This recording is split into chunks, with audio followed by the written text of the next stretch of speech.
तो फिर आज मंडे नाइट रॉ में ये दूसरी बार हो गया कि जूता चुरा के ले गया ब्रॉन्सन रीड, जिसको पॉल हेमन नाम दे चुके हैं ट्राइबल थीफ का। लेकिन इस चीज से एक बंदा बहुत ज्यादा खुश है और वो है हमारे best in the world CM Punk. इतने ज्यादा खुश हैं कि पता नहीं जैसे जूते बच गए उनके, तो पता नहीं क्या हो गया।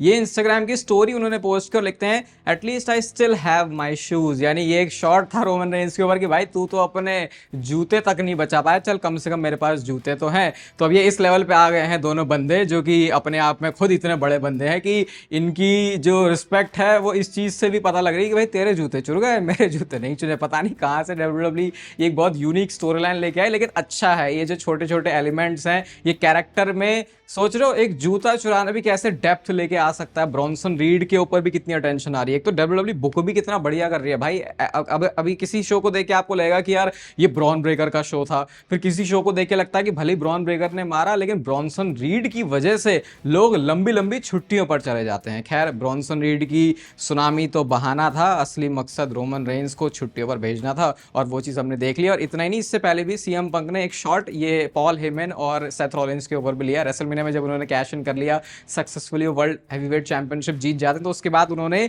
ये पोस्ट किया और ये उन्होंने सिमिलैरिटी दिखाई है वो कोल्ड प्ले के सेगमेंट बोल कोल्ड प्ले के कॉन्सर्ट में ये जो कपल थे या पता नहीं क्या कर रहे थे ये, और इनके रिलेशन कुछ ऐसे जायज़ नहीं लगे लोगों को, या जो भी इसके पीछे की कहानी थी।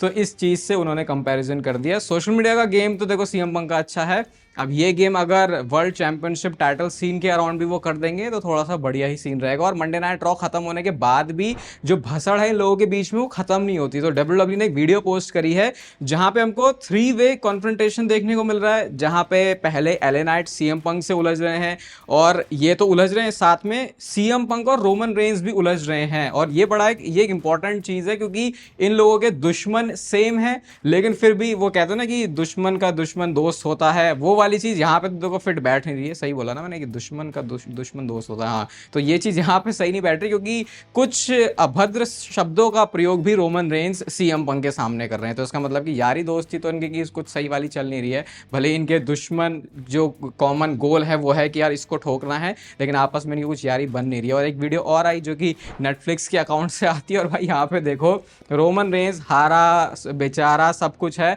और इतना बेचारा है कि उसके पास जूते भी नहीं है, तो बस वो ऐसे ही वहां पे बैठ जाता है कि यार सब कुछ लुट गया मेरा, मेरी ब्लड लाइन चली गई, मेरा पॉल हेमन चला गया, मेरे पास से बेल्ट तो बहुत पहले चली गई थी, और अब जो जूते हैं वो भी मेरे पास नहीं है। तो ये बड़ा एक मतलब थोड़ा यूनिक एंगल लगा जिस तरीके से इसको कैप्चर करके डाल रहे हैं।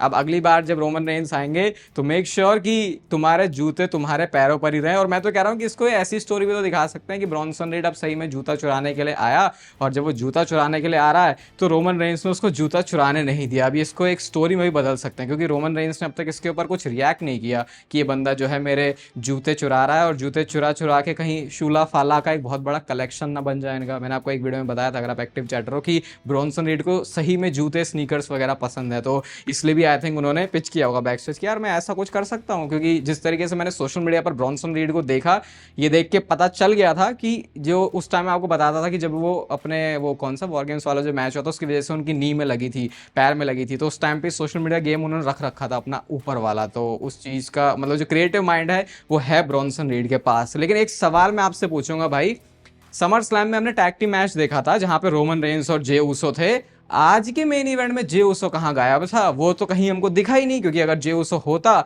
तो शायद रोमन रेंस की वो दुर्दशा ना होती, और अगर वो दुर्दशा ना होती तो बंदे को फिर ब्रेक पे भी नहीं जाना पड़ता। खैर ये तो सिर्फ कहने वाली बात है। डब्ल्यूडब्ल्यू को क्रिएटिवली ही एंगल ऐसा दिखाना था कि बहुत बुरी मार पड़ गई है रोमन रेंस को, और उस मार पड़ने की वजह से अब ये बंदा शोज पर आ नहीं सकता। लोग वैसे ट्रोल भी इस चीज को बहुत ज्यादा कर रहे हैं कि भाई रोमन रेंस यार तुम तो बार बार छुट्टी पे चले जाते हो। ये तो खैर शुरुआत से ही ट्रोल करते हुए आए लोग रोमन रेंस को, जो कि बनता भी है, सही भी है।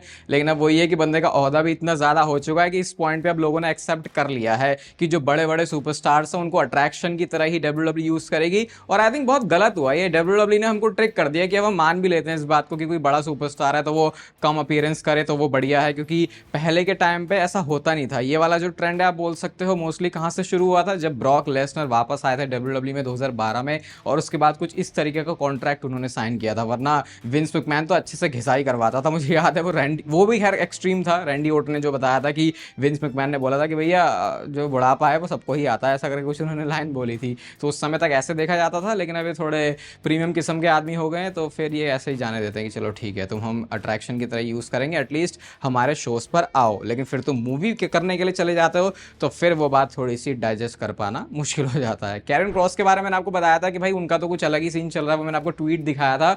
उस ट्वीट के नीचे ब्रॉन स्ट्रोमैन ने एक ऐसा ट्वीट किया है जो कि आप बोल सकते हो सारे द्वार पाट उनके लिए बंद करता है कि शायद अब वो तो कभी डब्ल्यूडब्ल्यू में आ ही नहीं सकते और डब्ल्यूडब्ल्यू कभी उनको बुलाने भी नहीं वाली। तो उस ट्वीट के नीचे रिप्लाई करते हुए उन्होंने क्या लिखा कि डब्ल्यूडब्ल्यू वाले फैंस के बारे में केयर नहीं करते, they care about nepotism ass kissers. मतलब काफ़ी जो शब्द भी हैं वो भारी भरकम भी उन्होंने बोले और कहते हैं देयर बडीज। मतलब कि वो कहते हैं कि वहाँ पे बायस काफ़ी सारे लोग हैं, अपने फेवरेट्स को ही वो चुनना पसंद करते हैं और इस चीज़ से फ्रस्ट्रेट होकर ही ब्रॉन स्ट्रोमैन ने लिखा था। और ब्रॉन स्ट्रोमैन का तो वैसे बनता भी है, अगर आप देखोगे तो वो पहले भी रिलीज़ हुए, उसके बाद वापस आए, फिर जब वापस आए तो उनका जो रन था वो सबने इंजॉय किया था, लेकिन उसके बावजूद भी उनको कंपनी से निकाल दिया। अब जो ब्रॉन्सन रीड और ब्रॉन स्ट्रोमैन दोनों ही तो पंगे कर रहे थे और दोनों ने ही ऐसा काम किया कि वो स्पॉटलाइट में आए। लेकिन अब वहां से आप ब्रॉन्सन रीड को देखो और ब्रॉन स्ट्रोमैन को देखो। लोग ना इसके पीछे ये रीजन देते हैं कि ब्रॉन स्ट्रोमैन एक पुराना सुपरस्टार हो गया है, तो पुराना सुपरस्टार होने की वजह से ज्यादा पैसे लेता है, तो फिर डब्ल्यूडब्ल्यू इस चीज को अफोर्ड नहीं कर सकती। तो अगर एक किसी पॉइंट पे बोलते हैं कि भाई हमारा बिजनेस बूम पर चल रहा है, तो फिर तुम मेन टैलेंट्स को ही तो अफोर्ड करना चाहोगे एक बार को, बाकी तुम बजट कट कर सकते हो। तो ये बात थोड़ी समझ में नहीं आती, मेरे को अच्छा लगा नहीं वैसे कि ब्रॉन स्ट्रोमैन अब है नहीं डब्ल्यूडब्ल्यू कंपनी में, लेकिन हमारे अच्छा या बुरा लगने से क्या होता है। बट इस ट्वीट ने डेफिनेटली जो ब्रिजेस हैं उसको बर्न किया है। हालांकि प्रोफेशनल रेसलिंग में ऐसा होता नहीं है, बट फिलहाल के लिए जो खटास है ब्रॉन स्ट्रोमैन के दिल में वो साफ यहाँ पे दिख गई कि उनको पसंद नहीं आता कि जिस तरीके से डब्ल्यूडब्ल्यू में चीजें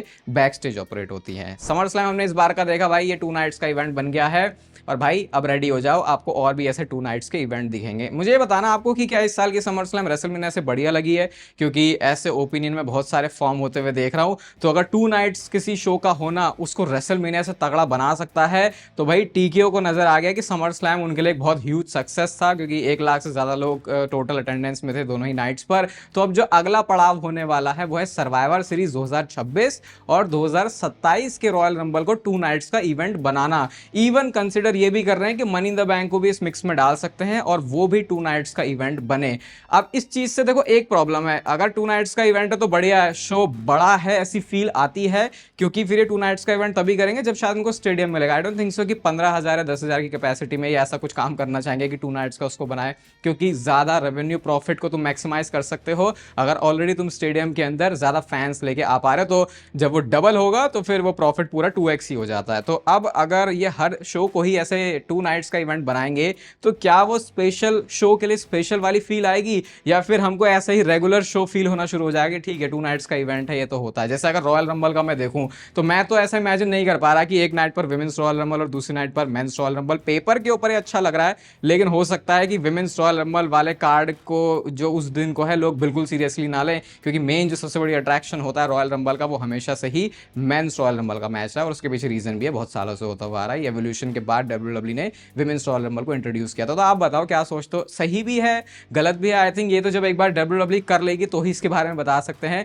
क्योंकि जब वो चीज़ हमारी आंखों के सामने हो जाएगी तब पता चलेगा। जैसे नाइट 2 रेसलमेनिया की होती है वो तो डेफिनेटली होनी ही चाहिए हमेशा के लिए ही, क्योंकि वो सबसे बड़ा इवेंट है, लेकिन बाकी इवेंट का थोड़ा कहना मुश्किल है। इस बार की समर स्लैम ने वैसे डिलीवर कर दिया, तो देखो अब सारे ही बना देंगे तो आई डोंट थिंक सो उसमें कुछ बहुत ज़्यादा स्पेशल लगेगा। फिर अगर आप जॉन सीना की अगली अपीयरेंस के लिए सोच रहे हो तो भाई आज हमको पता चल गया कि स्मैकडाउन में जॉन सीना आने वाले हैं, और इसके साथ साथ बाकी और 2 डेट्स के लिए भी वो अनाउंस हो चुके हैं, जो कि 22 तारीख का स्मैकडाउन का एपिसोड है और 29 तारीख का जो स्मैकडाउन का एपिसोड है वहां पर भी जॉन सीना आएंगे, यानी कि रेगुलर ही है जॉन सीना। बस इसके बाद 8 के बाद और 22 के बीच में जो एक एपिसोड होगा 15 अगस्त को, वहां पे नहीं होंगे जॉन सीना। तो आपको एक रेगुलर जॉन सीना फिर से दिख रहा है, भले उसके पास चैंपियनशिप नहीं है। और एक फैक्ट मैं आपको बताता हूं, जॉन सीना ही अकेला वो बंदा है जिसने 3 लगातार क्रॉस रोड्स के ऊपर किकआउट किया है। और जब मैं इस लिस्ट की बात कर रहा हूं तो इसमें नाम ब्रॉक लेसनर और रोमन रेंस का भी है। इन दोनों बंदों को भी जब पड़ा था क्रॉस रोड्स तो उन्होंने किक आउट किया था। तो भले ही जॉन सीना के पास से चैंपियनशिप चली गई है, लेकिन वो अल्टीमेट सुपर जॉन सीना वापस आ चुका है और वैसे भी अब तो बेबी फेस बंदा बन चुका है। तो जो हील रन है उससे अब हम आगे बढ़ चुके हैं। अब क्योंकि हील रन खत्म हो गया है तो अब आई थिंक हम ओपिनियन बना ही सकते हैं कि ये हील रन उतना बड़ा तगड़ा नहीं था जितना इस जैसे जो उसका स्टार्टिंग पॉइंट था, स्पेशली जो ये ट्रेविस स्कॉट और रॉक को लेके आए थे, क्योंकि उसके बाद से स्टोरी प्रोग्रेस नहीं करी तो फिर लोगों ने उतना जो है इसमें इंटरेस्ट दिखाया भी नहीं। लेकिन ब्रॉक लेसनर है इस समय सबसे बड़ा टॉकिंग पॉइंट, और वो इसीलिए क्योंकि वो 2 साल के बाद वापस आ गए हैं। एक्सपेक्टेशन थी नहीं उनके ज़्यादा रिटर्न की, एक्सपेक्टेशन थी रियलिटी हो जाएगी इस बात के चांसेस तब तक नहीं लग रहे थे जब तक उनका म्यूजिक समर स्लैम के मेन इवेंट के खत्म होने के बाद हिट नहीं हो गया। तो अब इसके बाद की कुछ डिटेल्स आई हैं, कल चैनल पे मैंने लाइव भी किया था तो उसमें मैंने उसको डिस्कस किया था। लेकिन क्या उधर सामने वाली पार्टी की तरफ से रिएक्शन आया है ब्रॉक लेसनर के रिटर्न पे? रिएक्शन तो नहीं, पूरा रिलीज ही किया है और यहाँ पे आप पढ़ सकते हो, देख सकते हो वो कैसे WWE को बोल रहे हैं कि ये लोग शुरू से ही हरामी थे और अब भी इनकी जो हरामीपंती है वो खत्म नहीं हुई है, बंद नहीं हुई है, कि WWE के लीडरशिप में ऐसे लोग हैं जो कि ऐसी गलत चीज़ों को बढ़ावा देते हैं। वो गलत चीज़ों की क्या बात है, वो जिस चक्कर में सारा लॉसूट हुआ है,